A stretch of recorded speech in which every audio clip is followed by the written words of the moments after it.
Ja, hallo, herzlich willkommen bei 1000 PS TV. Wir starten in eine neue Serie Motorradtechnik im Detail. 1000 PS klärt auf, aber das müssen wir natürlich nicht alleine machen. Hier hinten in der KTM Motorhall informieren wir uns darüber, wie funktioniert ein ABS in modernen Motorrädern. Kommt's mit und ein bisschen Hintergrundinfos für uns Technikfreaks schadet bestimmt nie.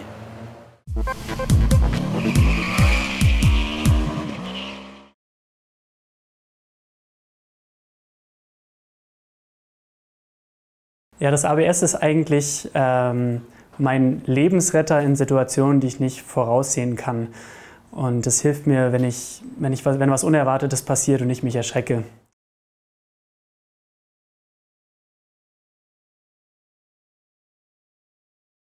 Also ich kann aus eigener Erfahrung sagen, dass ein Fahrzeug, das auf der Straße bewegt wird, auf jeden Fall ein ABS benötigt. Es ist einfach ja, das Sicherheitsfeature, das man zurzeit braucht im Motorrad.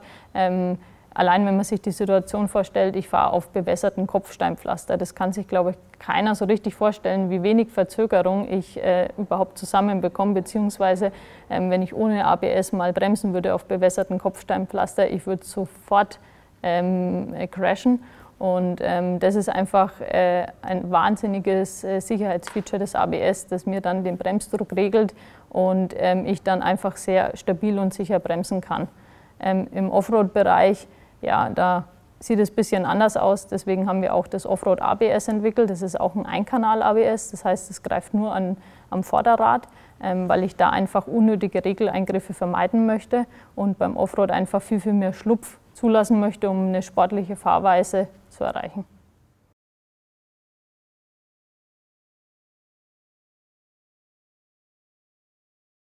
Ja, das schließt eigentlich genau daran an. Also ich würde da differenzieren. Das ABS hilft mir jetzt nicht, wenn ich zum Beispiel auf der Rennstrecke maximale Verzögerung abrufen will, weil dort habe ich ein sehr berechenbares Szenario, wo ich weiß, wie viel Grip der Asphalt hat, wie viel Grip der Reifen gerade bieten kann und wo ich Bremspunkte wählen kann. Und da sehe ich mich dann in der Lage, schon sehr gut und maximal auch zu verzögern. Und wenn ich allerdings jetzt irgendwas Unvorhergesehenes habe, was passieren kann, wenn ich um eine Ecke fahre, wo ich nicht sehe, was kommt mir was entgegen, kommt ein Gullideckel und mich unter Umständen erschrecken kann und dann eine Schreckbremsung mache und wirklich schnell reinfasse. Und dann ist es ja so, dass wenn ich wirklich eine Schreckbremsung mache, dass mir das Vorderrad einfach ansatzlos wirklich wegklappt, als würde jemand einen Teppich unter meinen Füßen wegziehen. Das ist so eine Situation, die mit einem ABS nicht mehr zustande kommen kann und deswegen ist es sehr wichtig.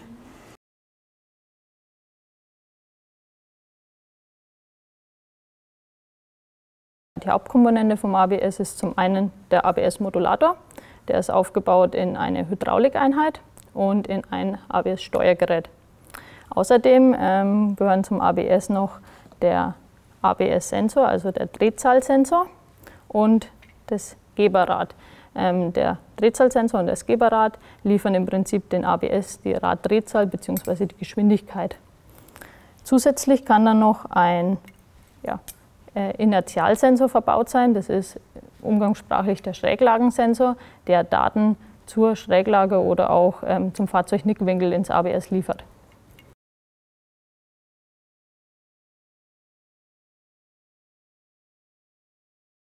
Also ich glaube, dass das ABS den größten Fortschritt gebracht hat für den durchschnittlichen Motorradfahrer, weit vor Traktionskontrolle und weit vor einem elektronischen Fahrwerk. Weil das ABS in einer Schrecksituation hilft, die Menschen, die nicht die große Erfahrung haben, alleine nicht kontrollieren könnten, wohingegen andere Systeme wie zum Beispiel Traktionskontrolle dafür eher da ist, dass man ein zu herzhaftes Rausbeschleunigen aus der Kurve ein bisschen im Zaum hält, weil ich glaube, dass die wenigsten Leute Grobmotoriker sind, die sich schrecken und plötzlich Vollgas geben, aber viele führen Schreckbremsungen durch und die ABS-Systeme sind immer besser geworden im Laufe der Jahre und haben im Laufe der Jahre, Jahrzehnte unzählige Leben gerettet im europäischen, österreichischen, deutschen, weltweiten Straßenverkehr.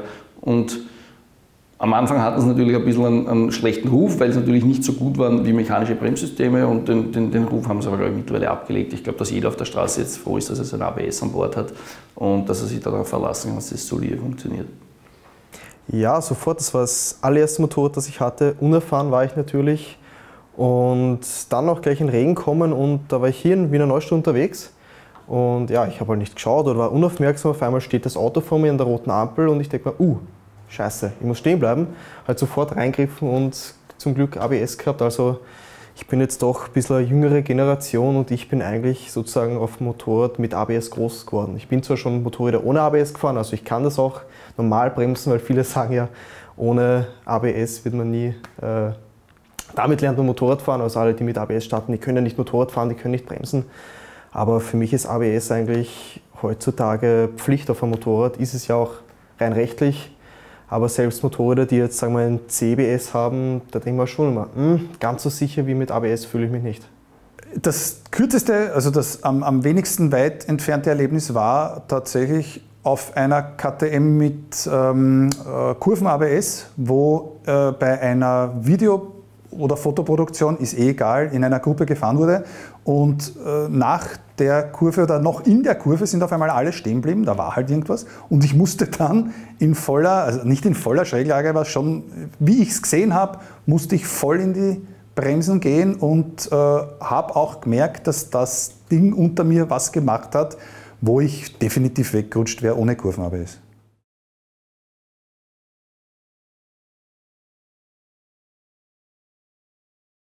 Das ABS oder der ABS-Modulator sitzt zwischen Bremspumpe und Bremssattel und wird von beiden Seiten eben an die Leitungen angeschlossen.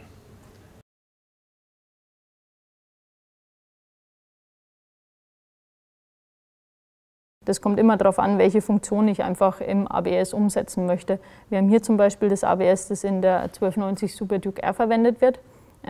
Und hier das ABS, das in der 1290 Super Adventure verwendet wird. Das liegt einfach daran, dass ich bei der Super Adventure ein Combined ABS, auch eine Combined Bremse habe. Das heißt, wenn ich vorne bremse, wird hinten auch leicht mitgebremst.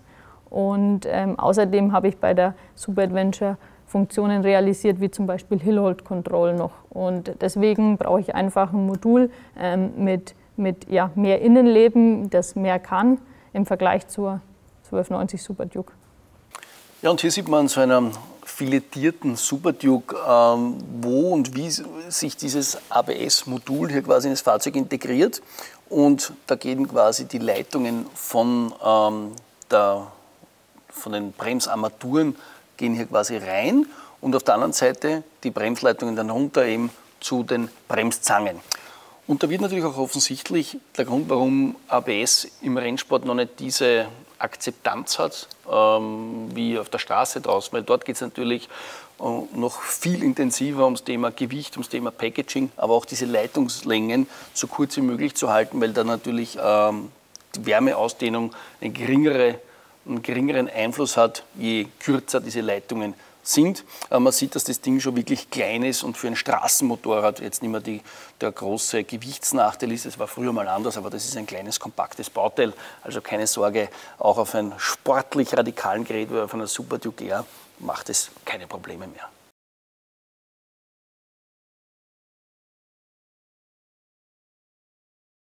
Es kommt immer darauf an, welches ABS-Modul wir einsetzen. Wir bei KTM verwenden verschiedene Typen von ABS-Modulen. Das kommt immer darauf an, welche Funktionen ich umgesetzt haben möchte in dem Fahrzeug. Das kleinste ABS-Modul, das zum Beispiel in den 125er Dukes verwendet wird, wiegt ca. ein halbes Kilo. Das größte ABS-Modul, das wir haben, zum Beispiel in der KTM 1290 Super Adventure, wiegt ca. 1,2 Kilo. Addiert man jetzt noch die Masse vom Schräglagensensor, vom Sensorrad und auch von den Drahtdrehzahlsensoren dazu, liegen wir ungefähr bei der 1290 Super Adventure bei 1,4 Kilo.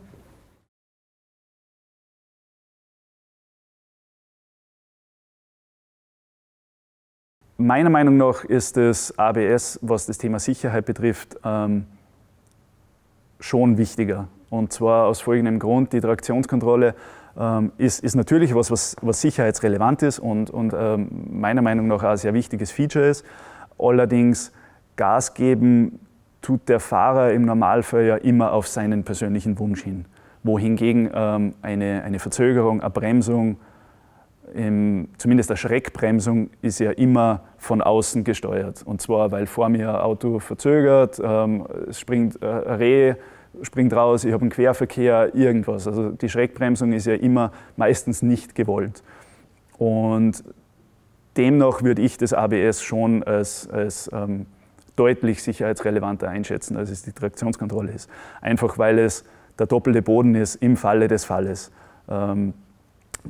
Wenn es wirklich sein muss und man gelangt rein, also man macht wirklich nicht eine starke Bremsung, auch nicht von mir aus eine normale ABS-Bremsung, sondern wirklich eine Schreckbremsung, dann würde ich behaupten, dass das die wenigsten Fahrer ohne ABS irgendwie gesund überstehen.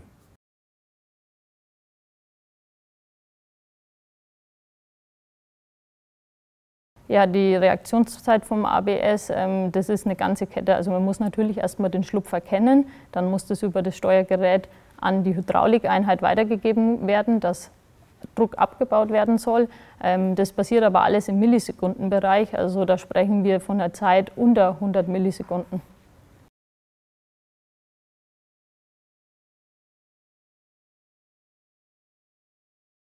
Also ein blockierendes Rad wird zunächst mal über die Raddrehzahlsensoren erkannt. Diese fließen eben ins ABS und das ABS-Steuergerät erkennt dann ein blockierendes Rad. Wir haben zudem noch den Schräglagensensor, der eben Daten zur jeweiligen Fahrzeugposition, also befinde ich mich gerade in der Schräglage, liefert und daraufhin kann dann das ABS genau regeln. Im ABS sind dann noch Drucksensoren verbaut, die eben eine gewisse Auskunft an das System liefern, zum Beispiel wie viel Druck wird vom Fahrer in das System reingebracht und wie viel Druck liegt an der Bremszange an.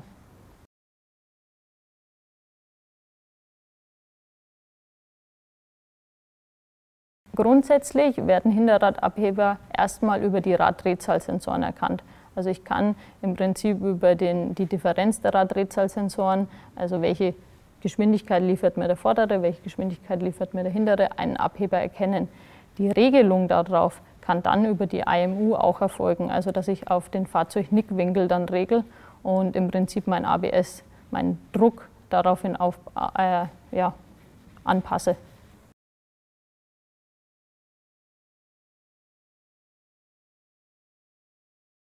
Wenn jetzt dann ein Blockieren der Räder erkannt wird, beziehungsweise eine gewisse Schlupfschwelle überschritten wird, wird von der ABS-Hydraulikeinheit automatisch Bremsdruck am Rad abgebaut.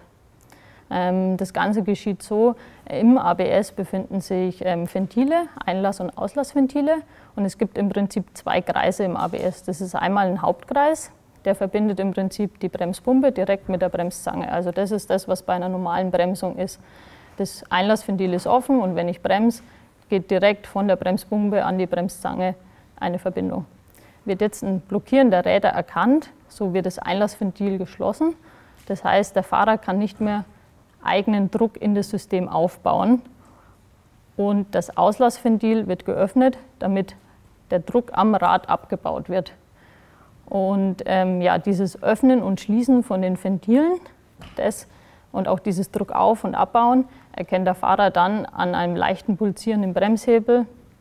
Also es ist immer noch so, dass ich auch als erfahrener Pilot bei der ersten Bremsung nicht so in die Bremse lang, wie ich sollte.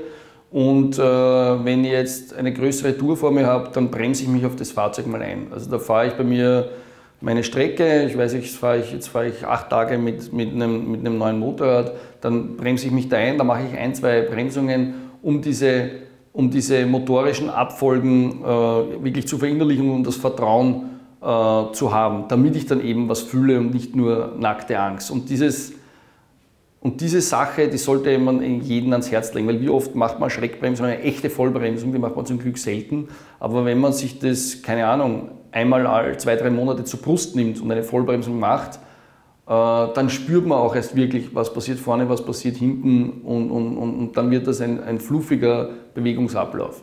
Ja, wenn ich kein ABS habe, spüre ich bei einer Schreckbremse natürlich erstmal nichts und dann viel Schmerz, weil ich dann auf der Nase liege. Und wenn ich ein ABS habe, spüre ich meistens ein Pulsieren im Hebel. Also ich spüre, wie der Druck im Hebel stärker wird und mir das System teilweise den Hebel auch wieder zurückdrückt. Und das kann in mehr oder weniger schnellen Abständen der Fall sein, was, glaube ich, auch von der Fahrgeschwindigkeit an sich abhängt. Und dann ist es so, dass der Hebel eben wirklich pulsiert und immer wieder Druck aufgebaut wird und nicht aufgebaut wird. Und dieses Druck auf- und abbauen, das merke ich gar nicht im Fahrverhalten, sondern merke ich halt wirklich nur im Hebel.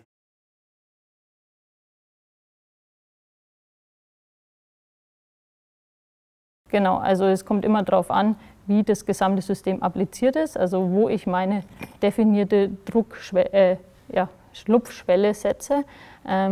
Das heißt, je nach ABS-Mode, also bei uns bei KTM gibt es ja 2 ABS-Modes, den ABS Street Mode und den ABS Supermoto Mode, haben wir einfach verschiedene Schlupfschwellen.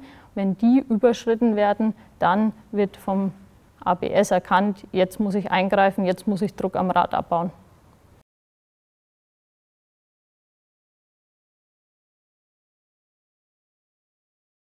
Na, witzigerweise denke ich an eine Fahrsituation, das war mit einer V-Road, mit der ersten V-Road war Harley Davidson ganz stolz, dass sie ein ABS eingebaut haben. Und ich bin ja mit der wirklich flott gefahren, Anker auf so einen Kurveneingang hin, der allerdings wellig war, schlechte Fahrbahn. Und jetzt hat die sowieso einen relativ flachen Gabelwinkel, das heißt, im Ernstfall arbeitet die Gabel schlecht und neigt also sowieso schon zum ein bisschen Springen. Und wenn du dann noch ein ABS drinnen hast und relativ knapp hinbremst und diese ABS früher, die waren einfach wirklich schlecht, habe ich immer gesagt, das ist kein Sicherheitsfeature, ist ein reines Marketinginstrument.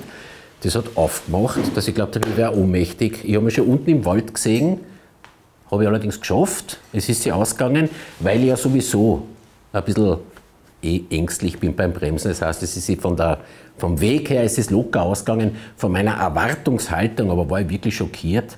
Und das ist eigentlich diese Fahrsituation, an die ich am häufigsten denke, also spontan denke, wenn ich ABS höre. Mittlerweile ist es aber so, ich war immer ein erklärter Gegner von ABS, jetzt mittlerweile eigentlich seit dem ersten Supersport ABS von Honda habe ich dann zum Umdenken angefangen und mittlerweile finde ich das einfach großartig, wie diese Systeme funktionieren. Unter anderem das erste Kurven-ABS von KTM, das war dann eigentlich, ab damals war es dann so, dass ich gesagt habe, ja, ich bin froh, wenn ich eins drinnen habe.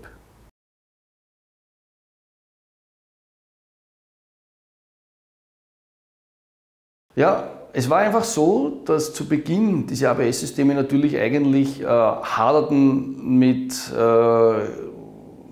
leistungsschwachen Computersystemen. Also ich denke, dass es die Entwicklung der Elektronik dann gemacht hat oder mit sich gebracht hat, dass es besser wurde. Es waren diese Regelalgorithmen zu lange und am intensivsten haben wir es gemerkt, Beispiel Kurveneingang, welliger Asphalt. Dann war es so, wenn du da mit einem ABS-Motorrad gebremst hast, dass du schlicht und ergreifend nicht langsamer wurdest, sondern dass durch diese Kuppen im Asphalt und die Regelalgorithmen waren so weit auseinander, das Motorrad zu langsam oder das Bremssystem zu langsam sich immer anpassen hat können auf den jeweiligen Zustand, wo sich das Rad gerade befindet, wie viel Traktion oder Schlupfe es zulässt. Und du bist quasi von Huppel zu Huppel gehoppelt und hast kaum Bremsleistung gehabt. Und das ergab unschöne Situationen. Du fährst eine Serpentinenstraße runter, hast dann da die Serpentine anbremsen wollen und bist nicht langsamer geworden. Und die Situation hat sich nicht verbessert, wenn du fester zusammengebremst hast. Das war natürlich für erfahrene Motorradfahrer ein Drama, weil plötzlich Strecken, die man früher so schön gefahren ist, schlicht und ergreifend nicht fahrbar waren. Für normale Menschen war es fast egal, weil die ohnehin nicht diese Verzögerungen im normalen Straßenverkehr zustande gebracht haben. Aber für erfahrene Motorradfahrer war das zu Beginn eine Qual. Das ist dann besser geworden, je schneller diese Regelsysteme gearbeitet haben und dann konnten sie auch mehr und mehr mit so diffizilen Situationen umgehen.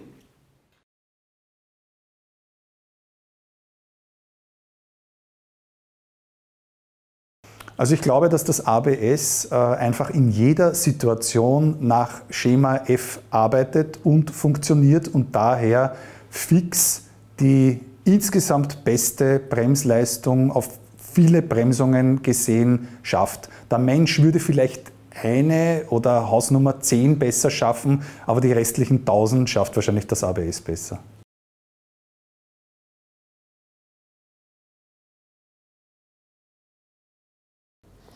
Also man muss da mal betrachten, auf was eine normale ABS-Regelung eigentlich abzieht. Also eine normale ABS-Regelung, so wie wir das bei KTM im Street-Modus anbieten, zielt auf maximale Stabilität für den Fahrer hin oder vom Gesamtsystem Fahrer-Fahrzeug, was auch für Schrecksituationen abgestimmt ist. Also dementsprechend regelt die normale ABS-Regelung relativ sensibel auf Schlupf vom Rad, was man aber eben auf der Rennstrecke vielleicht sogar etwas zulassen will. Also man kann ja das Hinterrad oder das Gesamtsystem durch relativ viel Schlupf am Hinterrad etwas anstellen, um vielleicht leicht in die Kurve zu driften, um eben eine gewisse Instabilität, die gewollt ist, zu generieren, was das ABS aber sofort wegregeln würde.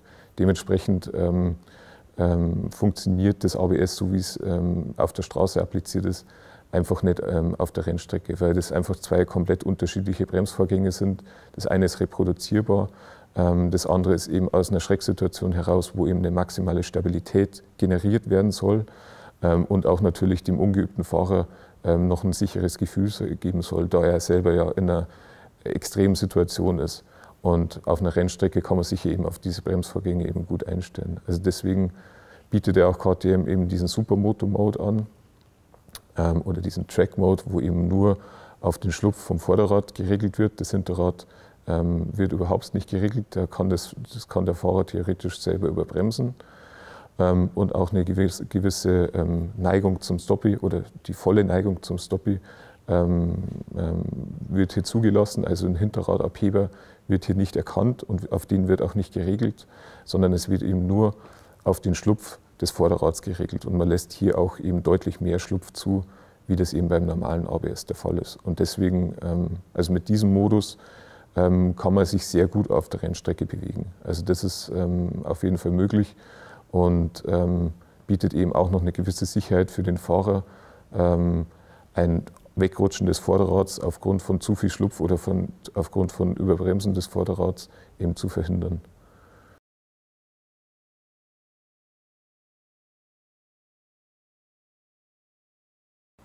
Ja, meine Schlupfgrenzen im Offroad-ABS sind einfach viel, viel höher gelegt. Das heißt, ich kann viel, viel bessere Verzögerung zulassen, weil ich einfach auch mit den Stollenreifen viel, viel früher einen Schlupf sehe. Und ja, deswegen muss man das einfach dann gezielt auch auf Schotter abstimmen oder auf Offroad-Untergrund abstimmen, um eine sehr gute Performance zu erreichen.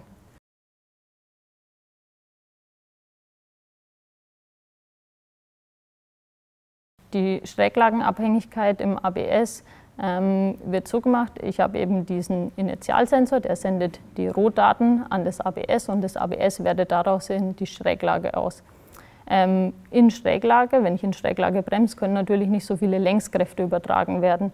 Deshalb muss ich da viel sensibler mit meinem ABS reagieren und muss schon vorhinein meine Druckgradient, den der Fahrer reingibt, in das System begrenzen. Also ich darf gar nicht so viel Druck im System zulassen, dass das Rad dann das Einknicken beginnt oder das Schlupfen beginnt. Deshalb wird abhängig von der Schräglage mehr oder weniger Druck zugelassen.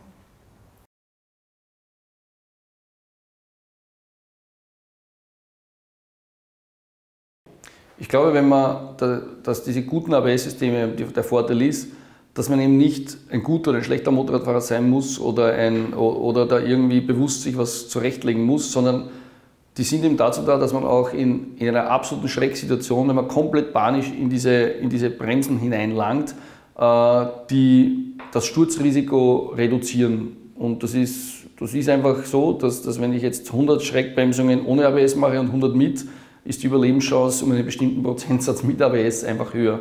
Und je hochwertiger das ABS-System ist, umso kürzer werden die Bremswege sein und umso geringer ist das Sturzrisiko. Ja, das Gute an Schräglagen-ABS ist ja, dass es eigentlich weiß, dass ich in Schräglage noch weniger verzögern kann. Also mit einem herkömmlichen ABS-System ist es ja schon noch möglich, bei einer Schrägbremsung in Schräglage auf der Nase zu liegen. Das ist bei einem Schräglagen-ABS dann nicht mehr der Fall. Das macht einfach sehr fein die Bremse auf.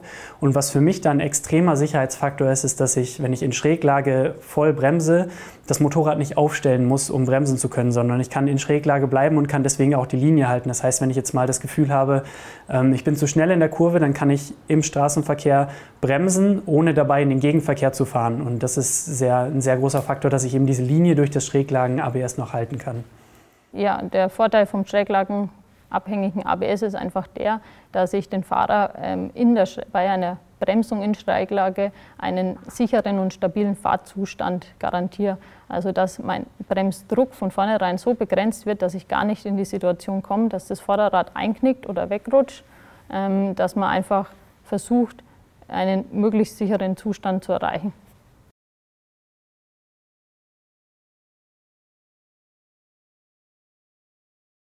In so sterilen Umgebungen wie in den Fahrsicherheitszentren haben wir immer wieder Schräglagen-ABS-Systeme getestet und dann haben wir die auch in voller Schräglage voll in die Bremsen gegriffen. Im normalen Straßenverkehr vermeidet das ist als irgendwie in einer natürlichen Barriere mit drinnen, dass ich eben degressiv in diese Kurve hineinbremse und ein fluffiges, rundes Fahrverhalten mache. Aber es ist für mich trotzdem angenehm zu wissen, dass das ein hochwertiges Bremssystem ist, das auch in Schräglage einen guten Regelalgorithmus hat. Und dann ist es ein gutes Gefühl, dass ich sage, okay, selbst wenn ich meine Kurve fahre und da schiebt ein Traktor aus dem Wallweg raus, dass ich da, wenn ich komplett irrational reagiere, ein Sicherheitsnetz vorhanden ist. Das ist ein gutes Gefühl, aber ich nutze das jetzt nicht bewusst aus, dass da jetzt ein Kurven-ABS drin ist.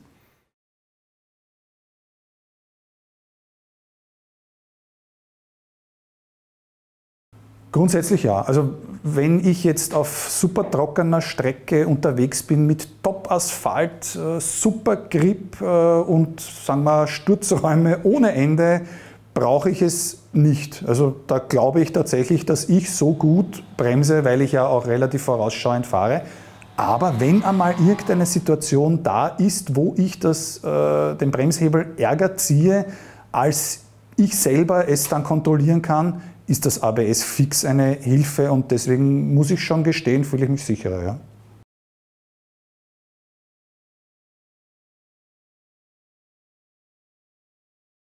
Eigentlich nicht.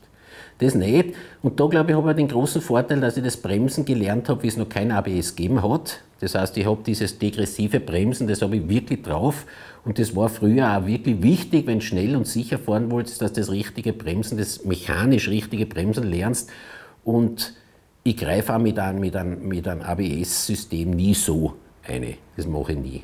Insofern fahre ich nicht anders. Möglicherweise, dass ich im Regen ein bisschen schneller fahre, wenn ich so ein ABS habe, weil ich mir denke, na, das regelt schon möglich. Im Trockenen ist kein Unterschied. Ja, ich glaube, das war ein ganz umfangreiches Kapitel. Danke an die Kollegen von KTM, die uns da in der Motorhall ja so tatkräftig unterstützt haben mit den Informationen. Und ich weiß nicht, wie ihr diese Entwicklung von dem ABS-System verfolgt habt. Was war denn so euer erstes Motorrad mit ABS? War das damals für euch eine Bereicherung oder hat euch das am Anfang eher noch so ein bisschen gestört? Wie waren eure Anfänge mit dem Thema ABS im Bereich Motorrad? Ja, und wenn euch diese Serie gefällt, diese Motorradtechnik im Detailserie, gebt uns gerne einen Daumen. Aber natürlich verpasst auch die anderen Folgen nicht. Ich habe unten drunter in der Videobeschreibung den Link zu den ganzen Folgen von der ganzen Serie. Und wenn ihr dann das nicht nur so theoretisch erleben wollt, sondern auch in der Praxis, kommt mal her in die Motorhall und schaut sich die Dinger hier im Detail an. Vielleicht laufen wir uns über den Weg. Bis dann.